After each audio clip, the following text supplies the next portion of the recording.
Hello बच्चों, good morning. आज हमारा टॉपिक है फॉस्फेट। ठीक है, क्या है? फॉस्फेट।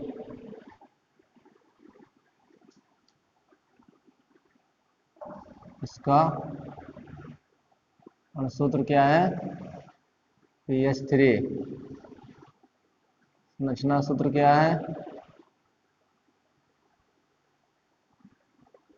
3 hydrogen 1 lone pair. ठीक है, संरचना सूत्र। तो संकरण क्या हुआ? 1 2 3 4 sp3 संकरण हुआ। ठीक है ना। आकृति कैसी हो गई? पिरामिडी। पिरामिडी संरचना या आकृति। ठीक है ना। अमोनिया की जैसी होगी संरचना इसकी। ठीक है, और बाहर निकाल लेना, हो जाएगा। चलिए आगे देखिए।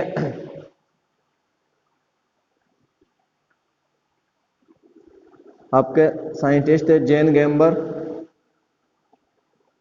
ने इसे सन 1783 ईस्वी में बनाया था। ठीक है, जेन गैम्बर ने इसे सन 1783 ईस्वी में बनाया था। इतनी बातें नोट कर लीजिए फटाफट।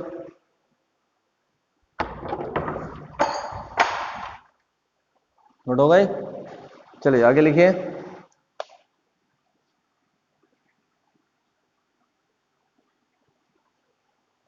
प्रयोगशाला विधि।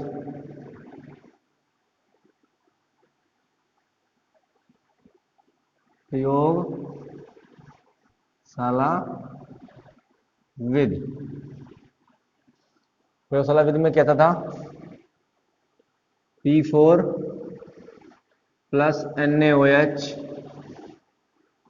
प्लस H2O, जलीय NaOH लिया जाता है। ठीक है ना। ये सफेद फास्फोरस होता है। यहाँ पर व्हाइट फास्फोरस का उपयोग किया जाता है। क्या बनता है? PH3 plus NaH2PO2, sodium hypophosphite. ठीक है, इसको नोट कर लेना। अब बैलेंस कर लीजिए। यह है 4, तो इसको 3 कर दो। 3 और ये 1 4, इसको 3 कर दो। 3 Na हो गया हमारा। 3 Na हो गया। 3 दूनी 6, 3 9 हुआ, तो 3 ये हो गया, 3 यहाँ लगा दो। ठीक है, बैलेंस हो गई। ये फास्फीन गैस बन गई। ठीक है, फास्फीन गैस जहरीली होती है। ठीक है, फास्फीन गैस। देखिए सबसे पहले फास्फीन गैस है, उसमें लिखिए यह फास्फोरस का हाइड्राइड है, या फास्फोरस का हाइड्राइड है। यह फास्फोरस का हाइड्राइड है। इसे सर्वप्रथम जेन गैम्बर ने सन 1783 ईस्वी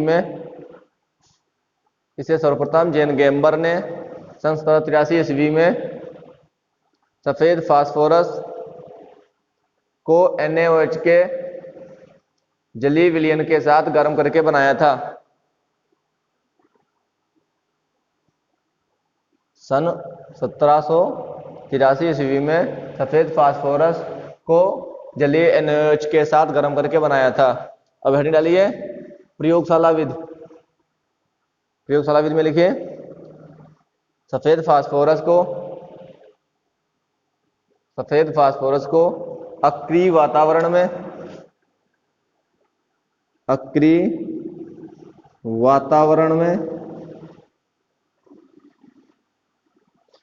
वातावरण में 30 से 40% सांद्र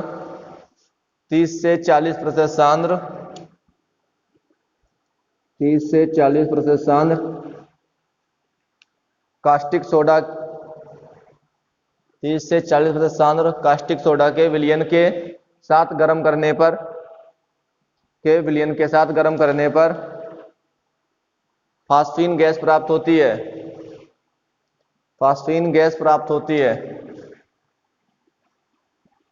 रिएक्शन को नोट कर लीजिए। अक्रिय वातावरण हो गया, हो गया ना। देखिए क्या होता है, सबसे पहले पॉइंट था हाइड्राइड। देखो हाइड्राइड का मतलब होता है H-, जहां पर हाइड्रोजन पे माइनस हो वहां पे हाइड्राइड शब्द का उपयोग करेंगे। देखो बेटा PH3 है, PH3 में ये 3 प्लस है और ये 1 माइनस है, और हाइड्रोजन पे माइनस मतलब हाइड्राइड। जैसे कि आपने पढ़ा है NaH, तो सोडियम एक मेटल है तो ये प्लस बनाएगी, और हाइड्रोजन यहाँ पे क्या बनाएगी, माइनस बनाएगी। सिंपल सी बात है, जब एक प्लस दूसरा माइनस होना चाहिए केमिस्ट्री में, तो ये प्लस तो ये माइनस हो गया, ठीक है ना।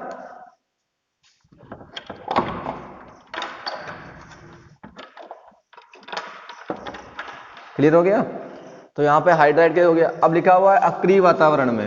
अक्रिय वातावरण में जैसे कि आप जानते हैं, जब भी हम कोई चीज, जैसे कि मान लीजिए हमारे पास ये फ्लास्क है या हमारे पास कोई बोतल है खाली है, तो आप जानते हैं खाली है तो उसको वायु को होना अनिवार्य है। अगर खाली है तो उसमें वायु होगी।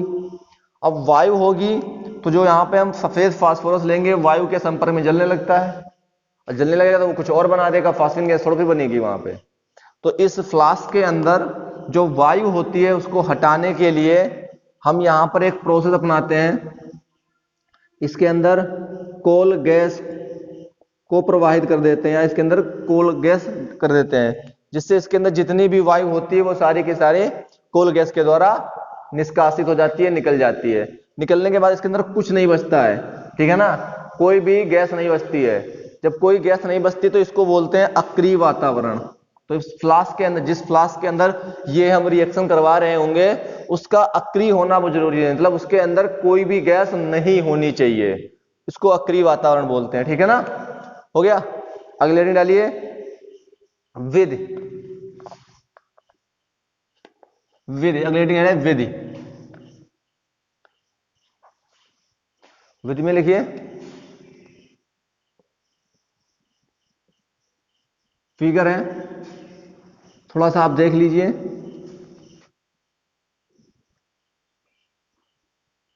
फ्लास्क,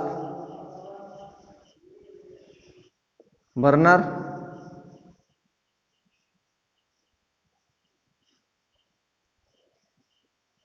यहां पे कर लगा दीजिए। ऐसी कर लगाना जिसमें जो दो चित्र हों।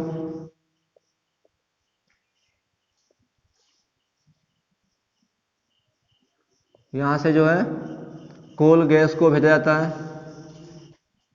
जिससे इसके अंदर का वातावरण अक्रिय हो जाता है, ठीक है।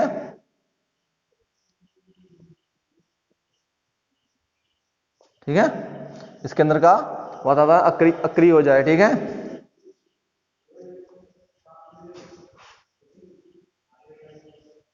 सिंपल देखो प्रोसेस, देखो इसे रोकने के लिए यहाँ रिपीटें लगी होती हैं ये, ठीक है।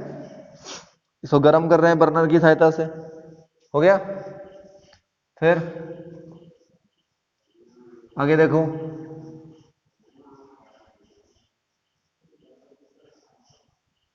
ये गैस है, ठीक है ना, ये गैस होती है।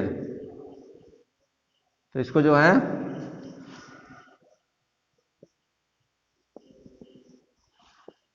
एकत्र करने के लिए क्या करेंगे,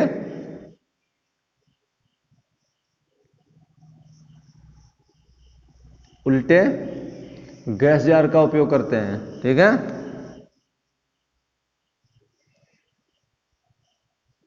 ये उल्टा गैस जार रखा होता है,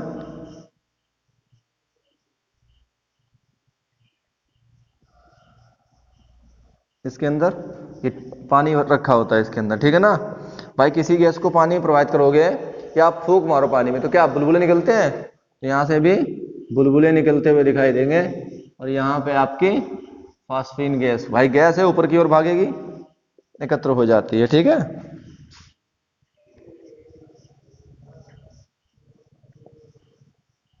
ये एक बर्फ का होता है, उस पर रखा होता है, ठीक है ना।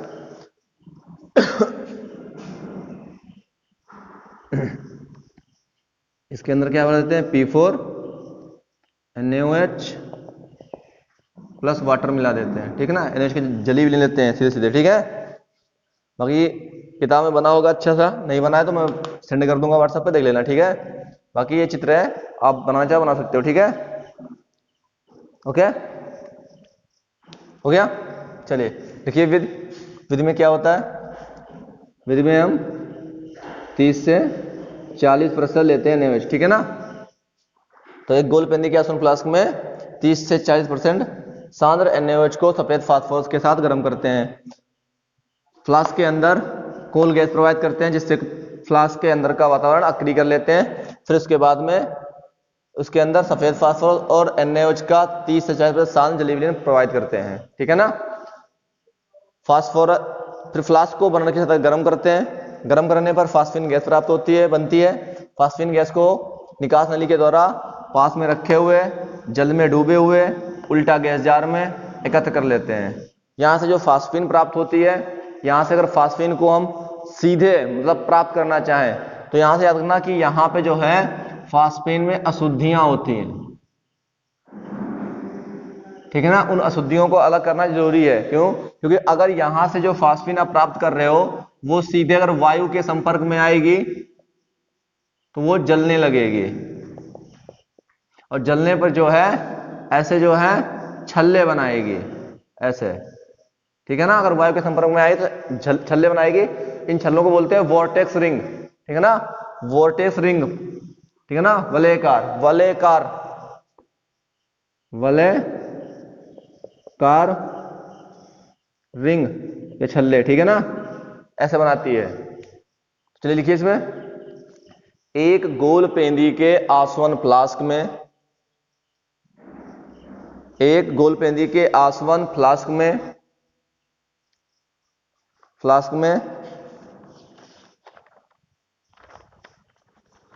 में हो गया। फ्लास्क में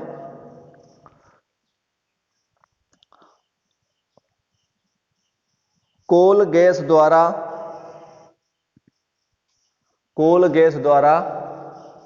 अक्रिय वातावरण उत्पन्न करके सफेद फास्फोरस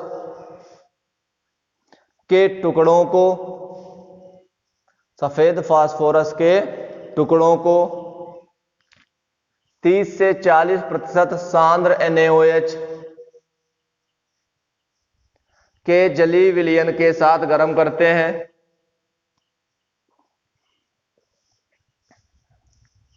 जिससे फास्फीन गैस प्राप्त होती है।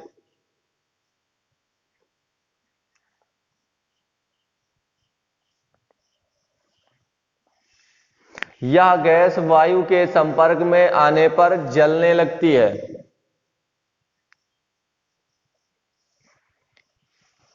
और सफेद धुएं के भ्रमित वलय बनाती है, और सफेद धूम्र के भ्रमित वलय बनाती है।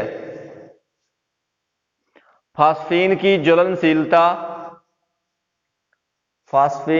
ज्वलनशीलता इसमें उपस्थित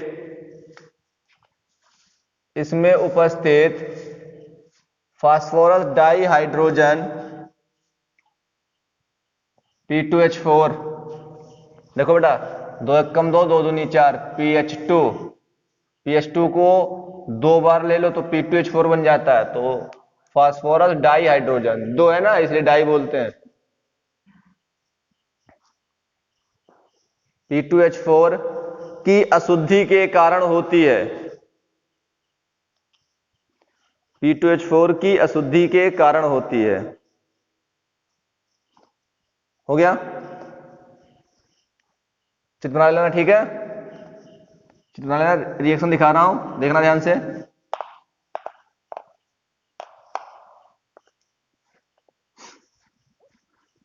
यहां पे 2 प्रकार की अशुद्धियां बनती है, देखो ध्यान से समझ लेना। फिर वो अशुद्धियां क्या करती हैं समझना ध्यान से। देखो P4 लिया था हमने, NaOH लिया था और जल लिया था। तो पहले जब है तो ये जब रिएक्शन होती तो साथ में PS3 के साथ में P2H4 और NaH2PO2 भी बनता है, ठीक है। फिर कुछ मात्रा में हाइड्रोजन गैस भी बनती है। ये दो रिएक्शनें होती हैं। तो P2H4 और हाइड्रोजन की अशुद्धियां इसके अंदर रहती हैं, ठीक है। तो बैलेंस कर लो, 3 8 8 8 3 चक्कू 12, तो 8 4 12 बैलेंस हो गए। चेक कर लें इसको एक बार। आगे देखिए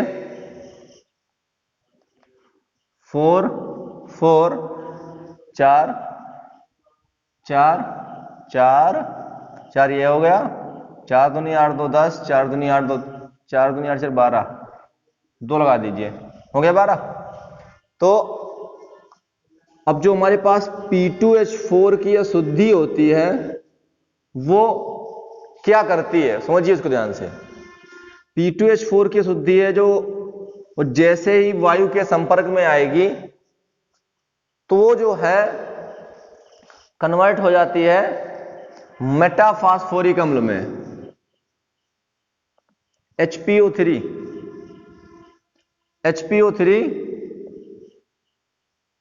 प्लस H2O, इसमें कन्वर्ट हो जाती है। अब चेक करो, देखो 2 है, 2 कर लो, 6 हो गया, 2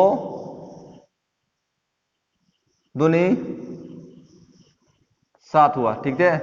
तो आप करना क्या है, आपको यहां पे 2 लगा दो पहले, नहीं इसको रहने दो, पहले इसको कर लो। इसको तुम जो है 3 लगा देंगे, 3 और 3 6 हो जाएगा, ठीक है ना। तो यहां पे इसको पहले आप 4 कर लो, ठीक है, 4 3 12 और 2 यहां लगा लो, 2 दूनी 4, 4 दूनी 8, ठीक है, और 2 यहां लगा दो, 2 दूनी 4, 4 4 8, 4 ये, अब 4 3 12 तो 14, यहां पे 7 लगा दो, बैलेंस हो गए। तो जो ये मेटाफास्फोरिक अम्ल बनता है, मेटाफास्फोरिक अम्ल जो बनता है, इसी अम्ल के ये जो वलय का जो रिंग बन रही थी ये बनते, ये जो है मेटाफास्फोरिक अम्ल के होते हैं, ठीक है ना। तो हमारी जो फास्फीन है उस फास्फीन में P2H4 और हाइड्रोजन गैस होती है। तो जैसे ही फास्फोरस डाई हाइड्रोजन वायु के संपर्क में आती है तो वो मेटाफास्फोरिक अम्ल बनाती है, इसी के धूम्र या वलय निकलते हैं, ठीक है ना। ये था, ये रिएक्शन आप नोट कर लीजिए, तीनों के तीनों हो गया, नोट हो गया। अब देखिए अशुद्धियां हैं तो अशुद्धियों को अलग किया जाता है, अलग कर लीजिए। हेडिंग शोधन, क्या पड़ेगी, शोधन, प्यूरिफिकेशन, शोधन लिखिए, शोधन देखिए,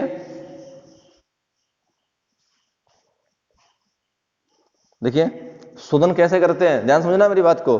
शोधन को करते कैसे हैं समझिए इसको ध्यान से। देखिए फास्फीन गैस जो थी उसको एक यू आकार की एक नली होती है, इसके अंदर भेजना है। तो इसके अंदर जो है Cu2Cl2 प्लस HCl सांद्र, इसका जो है मिश्रण भर देते हैं इसके अंदर, ठीक है। इसके अंदर जैसे ही हम फास्फीन गैस जो थी अशुद्ध थी हमारे पास, जिसमें हाइड्रोजन और P2H4 की अशुद्धियां थी, जैसे इसके अंदर हम भेजते हैं तो सांद्र HCl क्या करता है, इसमें जो P2H4 और H2 की जो अशुद्धियां होती हैं उनको ये क्या कर लेता है, H2 को अवशोषित करके बाहर निकाल देता है, P2H4 को भी अवशोषित कर लेता है। और जो ये Cu2Cl2 होता है ये फास्फीन गैस को अवशोषित कर लेता है, ठीक है ना, अपने अंदर अवशोषित कर लेता है, तो बना लेता है Cu2Cl2.PH3, यानी कि एक योगात्मक यौगिक बन जाता है, ठीक है, जिसे गर्म करने पर शुद्ध फास्फीन गैस प्राप्त होती है। और क्यूप्रस क्लोराइड, इसको क्या बोलते हैं, क्यूप्रस क्लोराइड, तो क्यूप्रस क्लोराइड अलग हो जाता है और फास्फीन गैस प्योर प्राप्त हो जाती है, शुद्ध प्राप्त हो जाती है। लिखिए इसी को, अशुद्ध फास्फीन में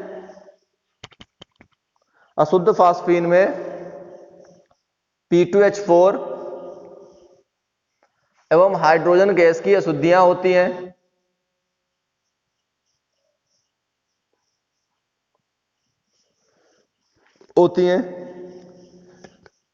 इस अशुद्ध फास्फीन को हिमकारी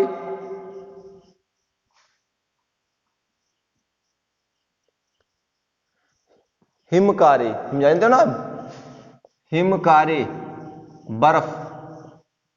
बर्फ ठंडा जाता है, हिमकारी मिश्रण से ठंडी की हुई यू आकार की नली में प्रवाहित करते हैं।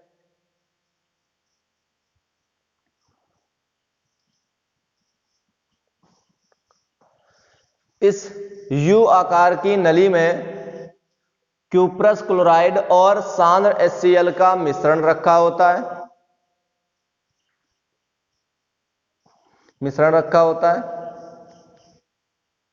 इस नली में P2H4 द्रवित हो जाती है, इस नली में P2H4 द्रवित हो जाती है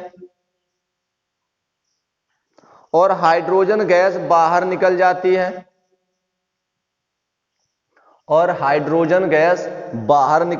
है, तथा PH3 गैस क्यूप्रस क्लोराइड में अवशोषित हो जाती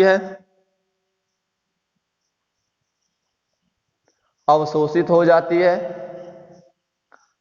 जिससे क्यूप्रस क्लोराइड डॉट Cu2Cl2.PH3 एक योगात्मक यौगिक बनता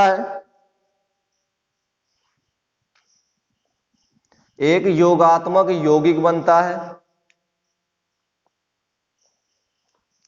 जिसे गर्म करने पर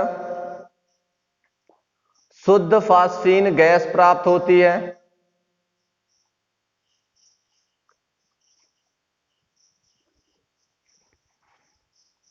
हो गया, देखिए ये मैंने क्या बोला था, हिमकारी मिश्रण, तो इसको जो है हिमकारी मिश्रण